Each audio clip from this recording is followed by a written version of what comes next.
Notre groupe s'associe à l'image rendue au jeune Thomas.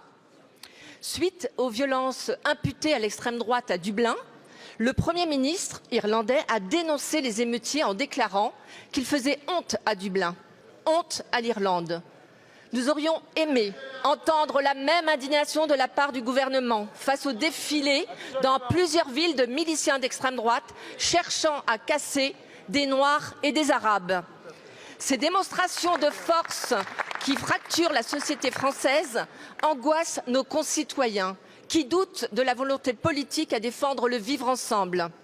Désormais, une partie de la classe politique ne condamne même plus ces actes abjects. Pire, certains soufflent sur les braises en participant au climat nauséabond qui règne dans notre pays et qui est repris en boucle sur les chaînes d'infos en continu. Cela fait maintenant plusieurs années que nous dénonçons le tapis rouge qui est déroulé à l'extrême droite et à son idéologie raciste, xénophobe et antisémite. Les conséquences de ces discours de haine sont en train de nous exploser au visage. Lentement, ils détruisent les solidaires qui constituent les fondements de notre République de plus en plus fracturée. Il y a urgence à agir.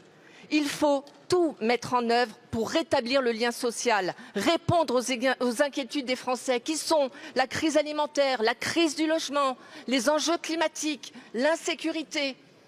Notre République est en danger.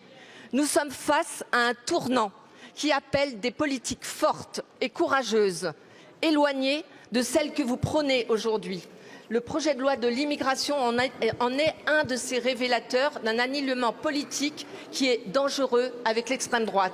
Êtes-vous déterminée à mettre fin à ce poison lent? Merci beaucoup, Madame la députée. La parole est à Monsieur Gérald Darmanin, ministre de l'Intérieur et des Outre-mer.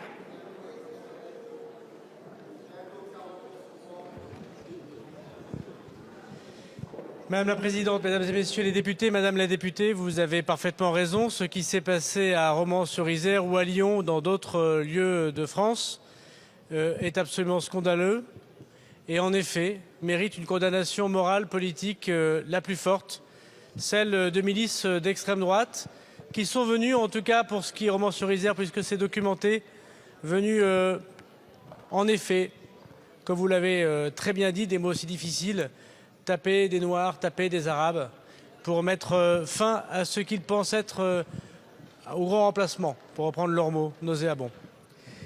Je voudrais ici saluer le travail du renseignement territorial, qui à Romans-sur-Isère a permis de documenter, puisque ces personnes ont pu être suivies, ont permis d'intervenir avant que cela n'intervienne et connaître un scénario à l'irlandaise, comme vous l'avez vous-même évoqué, et à permettre de très nombreuses interpellations qui, dans les heures qu'on suivi, ont pu, grâce au service de M. Garde des Sceaux, être montrées en comparution immédiate avec des condamnations qui sont extrêmement fermes.